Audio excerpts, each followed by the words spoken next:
Muito bem, você concluiu o módulo 2. Então, nesse momento, a gente vai fazer o resumão, aquele grande apanhado do módulo 2. Antes de tudo, eu acredito que você anotou os principais pontos, não anotou? Se anotou, vai ficar fácil. Esse resumo é só para deixar as informações muito bem claras na mente, muito bem fresquinha na mente. Então, bora direto para ele. A gente começa o módulo 2 falando do PLD-FT, da prevenção à lavagem de dinheiro e financiamento ao terrorismo.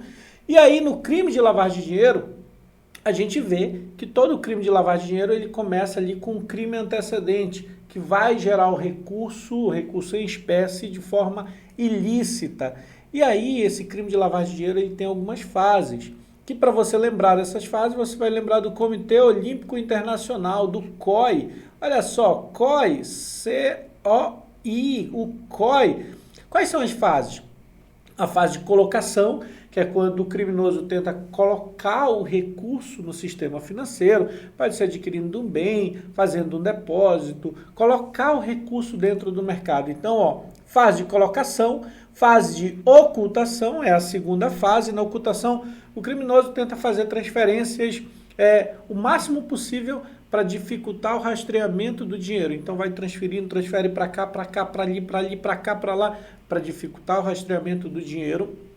Essa é a fase de ocultação. E a fase de integração é quando o dinheiro chega na economia com uma origem aparentemente limpa. Então, as fases COI, colocação, ocultação e integração nessa ordem.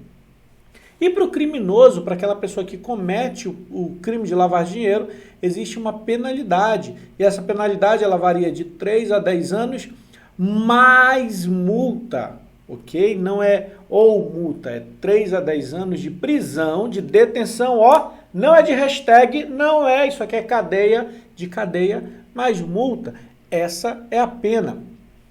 Que ela pode ser aumentada em até 2/3, de um terço a 2/3, aumentada em até 2/3 em caso de formação de quadrilha ou de organização criminosa, ou ela pode ser diminuída em até 2/3 em caso de uma delação premiada que foi aceita, que foi homologada lá no Ministério Público. Então, sim, a pena é essa, de 3 a 10 anos, mais multa, podendo ser aumentada em até 2/3 ou diminuída em até 2/3, dependendo da situação.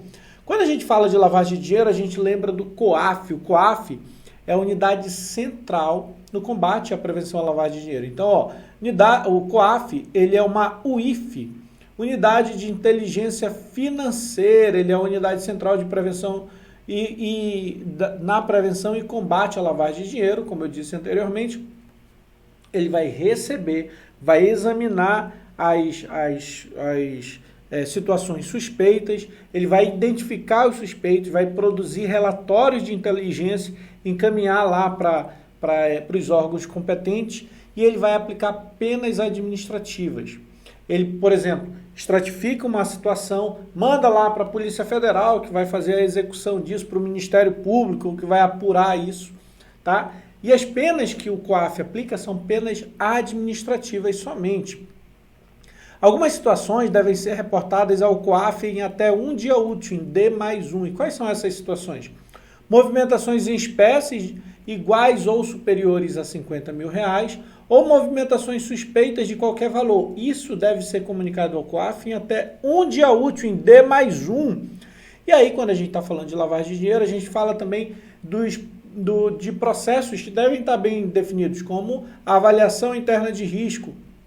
Na avaliação interna de risco, a empresa vai classificar o seu cliente, produto, localização, os seus colaboradores, os seus parceiros, com maior risco ou menor risco de serem assediados ou serem utilizados para lavagem de dinheiro. Então, a avaliação interna de risco, as empresas vão fazer isso e vai classificar, vai produzir um relatório de classificação de cada um, cliente, localização, produto, ok?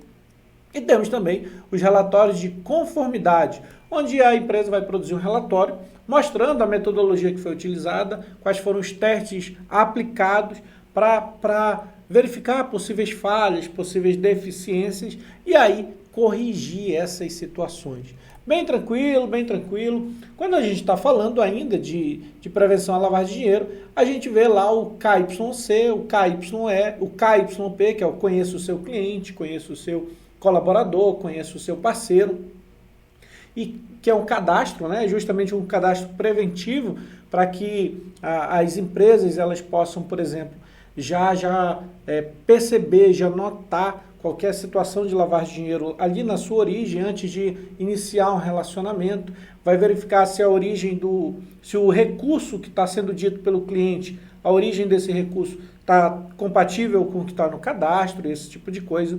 E quais são as empresas que são obrigadas a manter esses cadastros? Bem, bancos e bolsas de valores, corretores e distribuidores, né, CTVMs, DTVMs, seguradoras, financeiras, quem compra e vende moeda estrangeira, quem compra e vende imóveis, quem compra e vende joias e metais preciosos, quem compra e vende bens de luxo.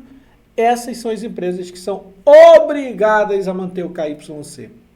Outra situação, a penalidade para as empresas que descumprirem esses processos é 2 vezes o valor que foi lavado em dinheiro, ou 2 vezes o lucro que foi obtido com a lavagem de dinheiro, limitado até 20 milhões de reais. Então, não confunda, isso aqui é a penalidade para a empresa que foi utilizada para lavagem de dinheiro, que descumpriu os processos, essa aqui é a penalidade para o criminoso, para quem cometeu o crime de lavagem de dinheiro. Muito tranquilo, vamos sequenciar. O que mais que a gente fala no módulo 2, hein? A gente fala de padrões éticos e quais são eles. A gente começa falando de manipulação de preços. E aí, quando a gente fala de manipulação de preços, a gente fala do spoofing. Lembra só, o spoofing, esse O no meio, você vai associar a 00, porque para sair do zero basta uma ordem.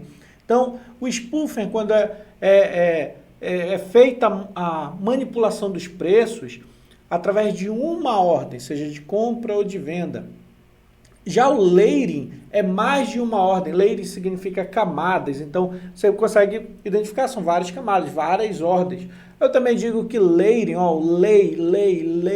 lei, muitas leis no Brasil são muitas leis, são muitas ordens, ou também a manipulação de benchmark. Qual é a penalidade? Reclusão de 1 a 8 anos, mais multa. Seguimos falando então do insider trader. O insider trader, ele é aquele que detém uma informação privilegiada em razão do seu cargo, por exemplo, um diretor, um gerente regional, alguém que teve acesso a uma informação privilegiada e utilizou essa informação para ganho próprio ou de terceiro. Se ele utiliza lá, se ele ouviu a informação, ele tem a informação privilegiada, utilizou para o seu próprio ganho, o insider trader primário. Se ele fofocou essa informação para uma outra pessoa e aí foi utilizado para ganho de terceiros, o insider trader secundário, e a pena para isso é reclusão de 1 a 5 anos mais multa. Que mais? Falamos também do front-runner. Front-runner vai ter uma característica. Sempre vai aparecer como invertendo a sequência de ordens, tá? Vai dar prioridade para uma ordem em detrimento de outra. Alguém ligou lá na mesa de operações às 10 horas da manhã e aí às 10h01 houve uma outra ligação. Você inverteu a sequência das ordens. Sempre vai aparecer isso em front-runner, ok? Qual é a penalidade? Reclusão de 1 a 5 anos, mais multa, olha só, aqui bem parecido, igual na verdade. Temos exercício irregular da profissão, onde a penalidade é de 6 meses a 2 anos, e a omissão imprópria, que a penalidade vai ser a mesma do crime encoberto, tá? Não pode ser isentão aqui, tá? Tem que falar, tem que comunicar lá as autoridades competentes. A gente ainda no módulo 2 fala sobre o API. O API é a análise do perfil do investidor, que você vai analisar para fazer a adequação do perfil do investidor aos produtos certinho. Mas você também pode lembrar de API agora pode investir. Por quê? Porque você só pode indicar, agora pode indicar. Porque você só pode indicar, fazer indicação de produtos de investimento após o cliente fazer o API. Agora pode indicar. Como eu já disse, é para fazer a adequação. O perfil desse cliente cabe determinados produtos. A adequação. A gente vai ver o objetivo do cliente, o horizonte de investimento, a situação financeira, o conhecimento sobre produtos de investimento, é isso que no API a gente verifica. Que mais? A gente fala também sobre finanças pessoais, e lá em finanças pessoais a gente fala do orçamento, da capacidade de poupança, quando sobrou o recurso e agora você pode fazer o investimento. A gente fala também de índice de endividamento, que é essa fórmula aqui, ó, passivo total sobre o ativo total. E aí, para transformar em percentual, a gente multiplica por 100. Então, pode aparecer também assim, ó, vezes 100, que na verdade só está transformando isso em um valor percentual. Que mais? Ainda no módulo 2, a gente fala sobre o ASG, ou ISG, tá? Ambiental, Social e Governança. E agora teve a inclusão de duas situações. O PR-SAC, que são os procedimentos, tá? Quanto ao S de social, A de ambiental e C de climático, né?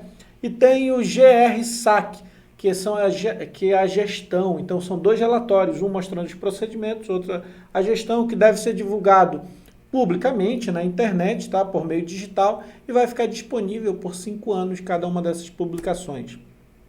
Ainda no módulo 2, nós falamos sobre as heurísticas, aqueles gatilhos mentais que fazem a gente tomar decisão ali na hora de investimento. A gente falou, por exemplo, da heurística da disponibilidade. Disponibilidade é quando você toma a decisão influenciado por uma informação de curto prazo, que está ali, ó, disponível na sua mente. Por exemplo, eu ouvi no telejornal, então tomei a decisão baseado nisso. Heurística da disponibilidade. Heurística da representatividade. São informações de longo prazo. Geralmente tem um apego pessoal nisso, ok? Ancoragem, é muito fácil, você ancora em valores, dados, números para tomar uma decisão. Exemplo, eu não compro a ação da empresa XYZ enquanto ela não chegar em R$20. Eu ancorei a minha decisão no valor ali, ó. Aversão à perda é muito legal. E a principal característica é manter posições perdedoras e se desfazer de posições vencedoras de forma muito rápida, tá? Por medo de executar a perda. Tem também a heurística framing, framing é enquadramento, né? Que são as informações que tá mais ligado a como a informação é apresentada. Por exemplo, você vai aceitar uma informação positiva, você vai frisar, vai enquadrar uma informação positiva e rejeitar qualquer outra informação negativa. Ó, você deu framing ali, ó, naquele ponto que lhe agrada e esqueceu de todos os demais. Então, pronto, resumimos assim o módulo 2. Lembrete importantíssimo, esse resumo do módulo não substitui as aulas. Vá dar uma olhada nas aulas, não chega aqui, então só vou ver o resumo e pronto. Não, isso serve somente como mapa mental, tá? Revise suas anotações e pratique fazendo simulados. Vai ficar tudo bem e a gente vai para a próxima aula. Um abraço.